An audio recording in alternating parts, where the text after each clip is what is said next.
Фактически, постельных клопов можно уничтожать различными способами. Эти насекомые чувствительны к различным отравам, причем даже к достаточно недорогим и очень доступным. Они гибнут при резких перепадах температур, причем как в большую сторону, так и в меньшую. Например, как на морозе, так и при достаточно сильном прогревании воздуха.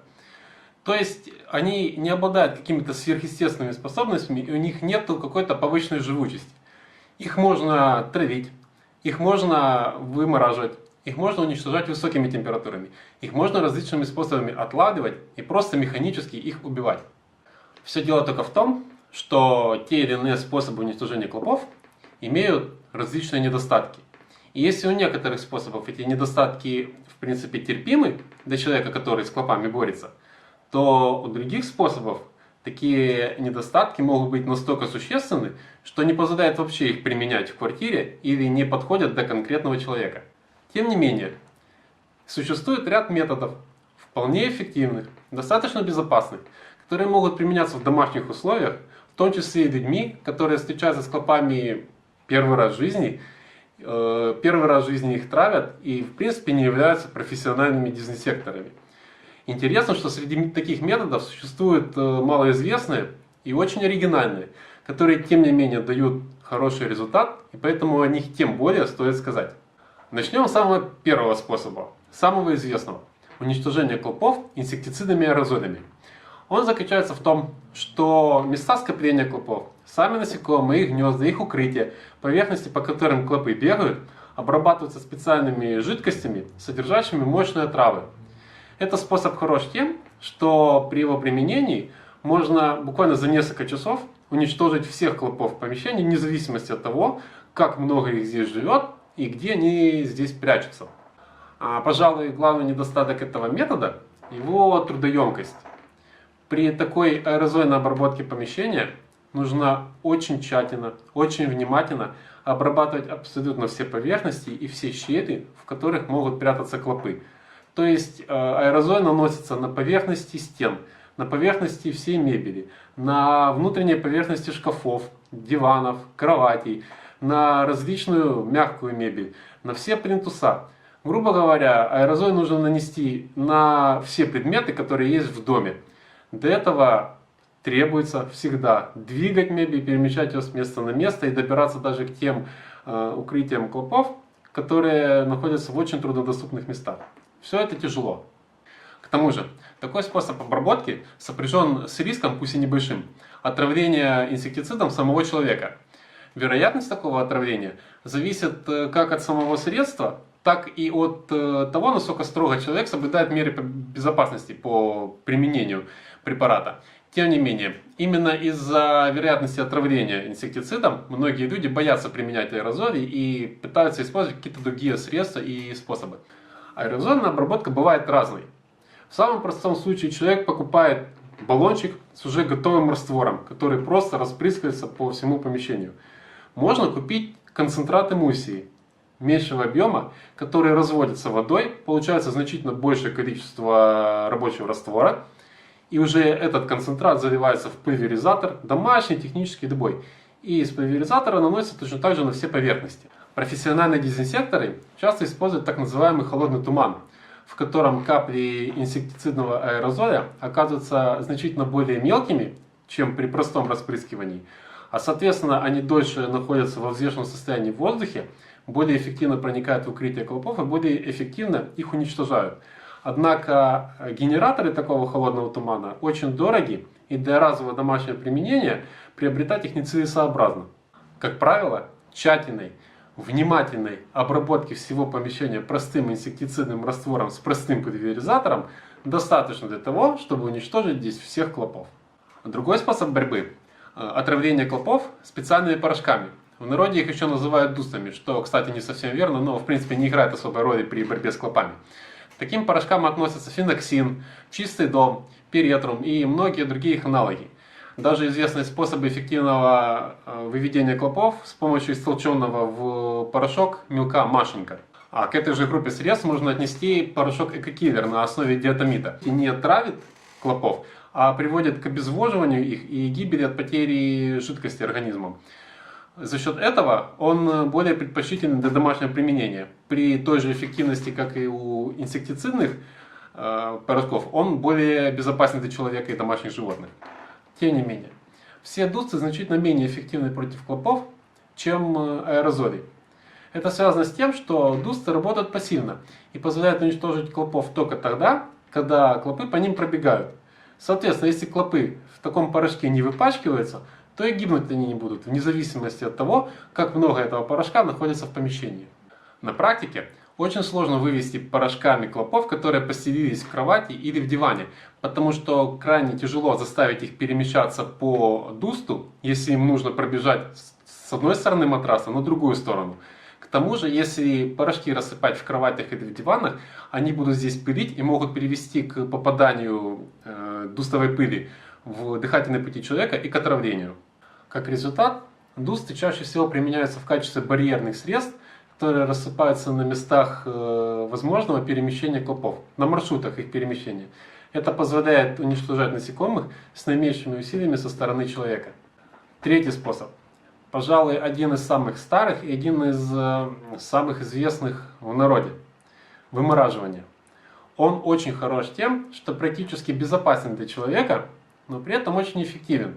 Но у него есть очень большой и очень существенный недостаток. Клопов крайне сложно вымораживать в жилом помещении, оборудованном инженерными коммуникациями. То есть в обычном, нормальном, комфортном помещении. Дело в том, что постельных клопов можно выморозить, если в помещении поддерживать температуру в минус 20 градусов Цельсия или ниже на протяжении минимум суток.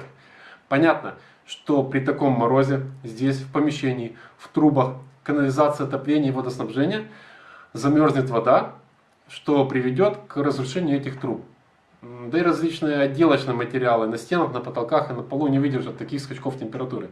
Как результат, вымораживать клопов можно либо из каких-то подсобных помещений, в которых нет инженерных коммуникаций, из сараев, летних кухонь, из каких-то курятников, либо же на мороз можно выносить отдельные предметы и отдельные элементы мебели, в которых завелись клопы. Шкафы, кровати, диваны, подушки, матрасы и тому подобное. Достаточно продержать эти предметы несколько дней на улице, на хорошем морозе, чтобы клопы в них погибли. Существует диаметрально противоположный способ уничтожения клопов высокими температурами. На лабораторных клопах в экспериментах установлено, что при температуре в 45 градусов Цельсия они погибают примерно за 45 минут.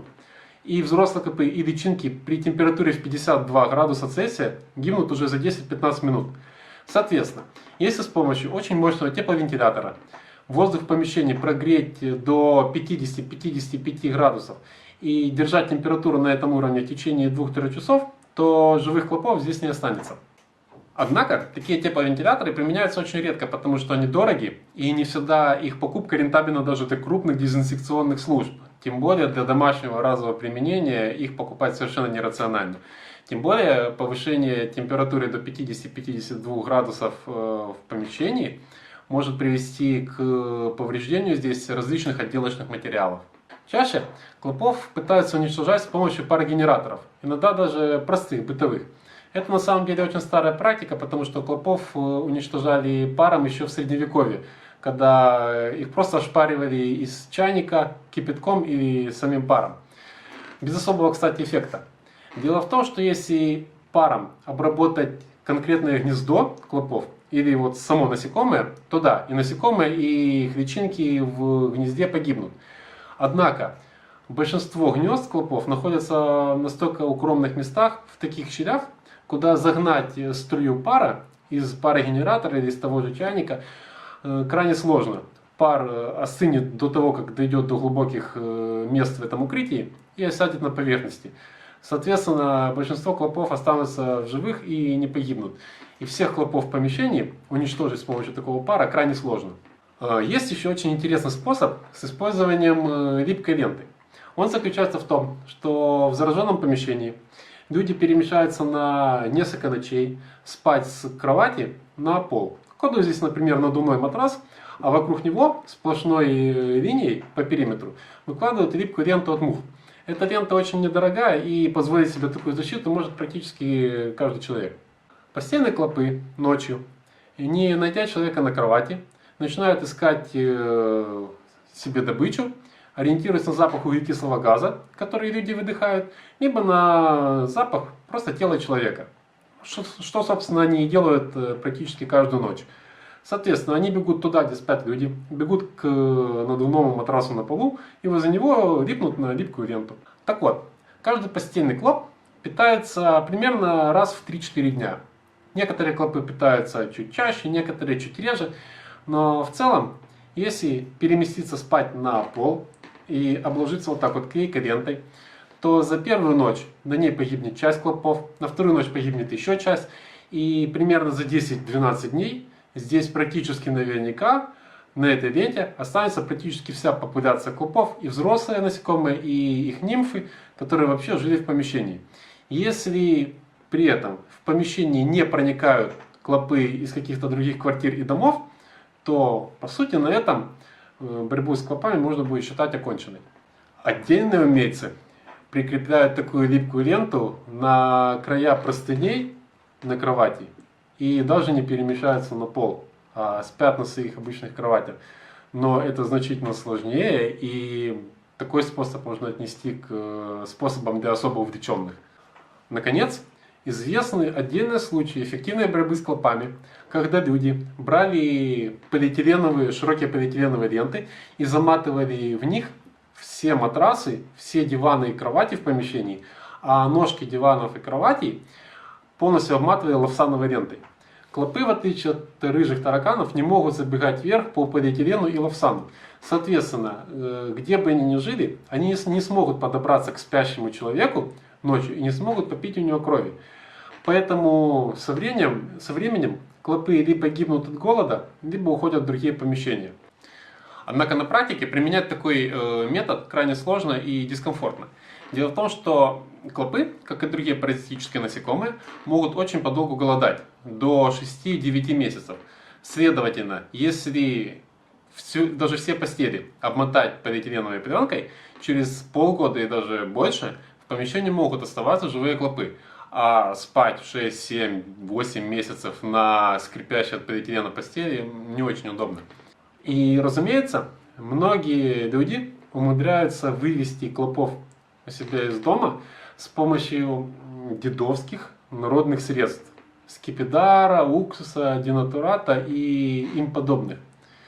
Однако при большей трудоемкости использования таких средств и при меньшей их эффективности они значительно более опасны, чем даже мощные современные инсектициды. И поэтому считать выбор таких средств для жилого помещения рациональным нельзя. Важно также помнить и то, что сам по себе метод уничтожения клопов, даже самый эффективный, даже правильно выбранный, даже грамотно реализованный, не дает гарантии того, что в будущем клопы не проникнут в помещение. По сути, уничтожение клопов – это лишь один аспект в общей борьбе с ними. Поэтому всегда очень важно принимать меры для того, чтобы в будущем клопы не проникли в помещение из соседских квартир. На сайте clop911.ru собрано большое количество информации о борьбе с постельными клопами. Чтобы ознакомиться с этими рекомендациями, перейдите на сайт по ссылке под видео или нажмите на кнопку на экране.